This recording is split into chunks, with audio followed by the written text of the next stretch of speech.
Go ahead, make my day.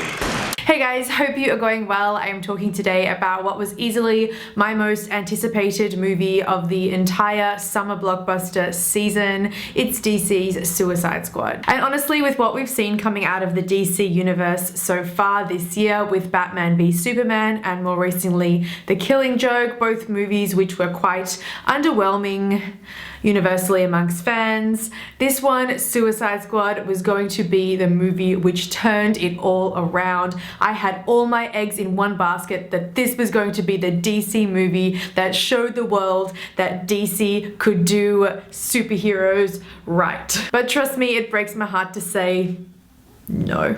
For anyone unsure of their superhero history, this movie Suicide Squad is set in the same cinematic universe as Batman, as Superman, Wonder Woman, and the Justice League. They are a last resort task force of metahuman bad guys. They are the villains in most regular superhero tales. They are crazed, psychologically damaged, and all around notoriously evil. But on this day, there is a supervillain even more evil and destructive than they are. So this Suicide Squad is put together, forced to work together, and turned loose to try and save the day. The visual style of this is really so much fun when you're working with such extreme and eccentric characters. They've really just gone all out with this overlay of spray, glitter, neon, garish awesomeness in terms of text, in terms of color grading and flashback sequences. They really brought a lot of life to a very dark and gritty world. Partner that with really great costuming and some really out there characters. Harley Quinn, played by Aussie sweetheart Margot Robbie, is a standout. I think we all predicted that from the trailers and the marketing campaign that preceded this movie, but she is just on fire all the time. Throwing in the mix, it's Will Smith's Deadshot and even Jai Courtney as Captain Boomerang. There are some really crazy villains that you just want to have a lot of fun with. Jared Leto playing the Joker.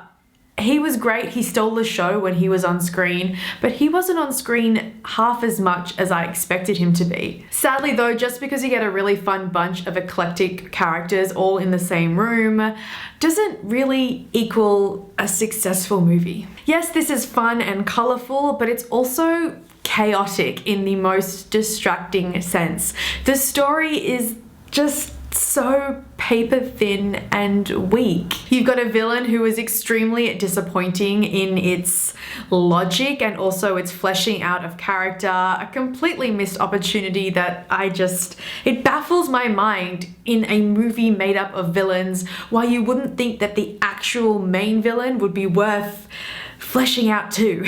The editing, tone, and pacing of the entire movie, this all goes hand in hand, and it just felt like it was so incredibly cluttered and there were just too many ideas. And don't underestimate that. That is number one, the most important thing when it comes to creating dramatic tension and wanting your heroes, or villains in this case, to really succeed. This was a movie made up of lots of fun little character moments, little sidelines, and little side plots, but put it all together and it just didn't deliver. Having said that though, Jared Leto as the Joker, I was so into it. I need to see more of it in this movie. I didn't get enough. I want to see him do his own spin-off movie for sure. Guys, they are my thoughts on DC's Suicide Squad. Leave me comments in the comment section down below. We really need to talk this out. I feel like the fans are extremely divided on where they're leaning towards. If they liked it, if they didn't like it,